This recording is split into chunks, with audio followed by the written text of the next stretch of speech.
Je crois que l'éducation aujourd'hui est en crise à travers le monde entier. Pour quelle raison? Parce que on a été peut-être trop permissif dans l'éducation des enfants, des garçons et des filles, et cette permissivité qu'il fallait avoir justement a beaucoup diminué la qualité, on va dire, au moins de l'instruction. Je m'entends. Par instruction, je pense que les enfants, on leur demande moins d'efforts, on leur demande moins de travail, et donc ils vont à la facilité, et puis plus tard, ils vont à la spécialisation. Donc aujourd'hui, toute personne qui est en charge d'enfants devrait être plus exigeante.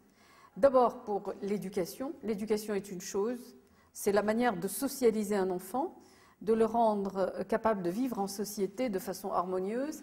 Et puis il y a une deuxième partie de l'éducation qui est l'instruction.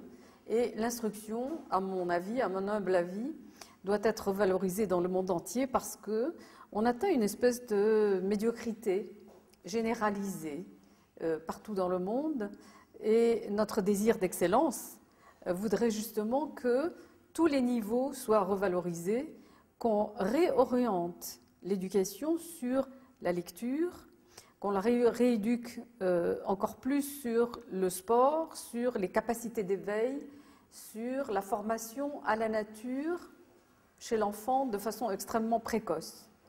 Et donc, à la suite d'une éducation pareille et d'une instruction pareille, nous verrons des individus, des hommes et des femmes, devenus adultes, qui seront plus en mesure de vivre de façon harmonieuse entre eux, avec une capacité à nouer des relations de bonne qualité, à préférer la paix, à être insérés dans leur milieu naturel et culturel, et à pouvoir, justement, à travers ces capacités, à aller vers l'autre, qu'on va engrammer, qu'on va dispenser aux jeunes enfants et aux tout jeunes enfants, cette capacité à aller vers l'autre, parce que dans l'avenir, l'être humain va être obligé de vivre dans son village, qui est la terre, et de ce fait, eh bien, il faut rendre le village beau, agréable, avec de beaux arbres, avec de l'eau en suffisance, en abondance, avec de la nourriture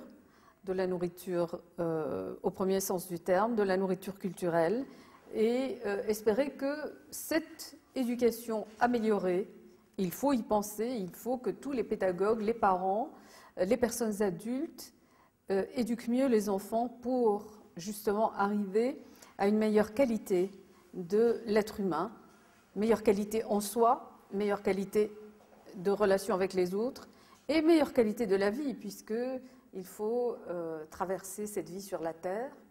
Alors essayons de la rendre la plus belle possible, et cela commence très tôt, cela commence dès la naissance des bébés. Il faut introduire les bébés, les enfants, les nourrissons, les adolescents à une autre manière d'être, de vivre, de se gérer et de rencontrer l'autre avec un grand A. Ceci sera dispensé par une éducation de grande qualité, et je le souhaite partout dans le monde, même dans les pays moins riches, moins nantis et moins développés.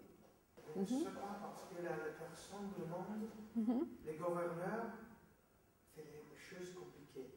Mais c'est pas compliqué, c'est très facile. C'est logique. Comment on dit, diritti umani, et pas diritti uomini. Non, en français on dit les droits de l'homme, avec le générique homme. Or, ce n'est pas un générique. Avant, dans des sociétés même où la langue est misogyne, dans des sociétés où la langue est on dit le masculin l'emporte sur le féminin. Il y a 190 nonnes et un seul prêtre qui sont blancs. D'accord? Donc, avant, on disait le terme générique homme. Aujourd'hui, c'est tout ce qui est humain, c'est-à-dire à parité, l'homme et la femme. Et donc, tous les deux sont des éducateurs, l'homme aussi bien que la femme. Et je vais ajouter autre chose, c'est que justement, jusqu'à aujourd'hui, l'éducation des enfants n'était accordée qu'aux seules femmes. Et ceci est une erreur, parce que pour qu'un enfant soit dans une base de sécurité, pour qu'un enfant soit confiant en lui, pour qu'il soit doté de plus de chances dans la vie, il faut qu'il y ait les deux éléments, masculin et féminin, dans son éducation.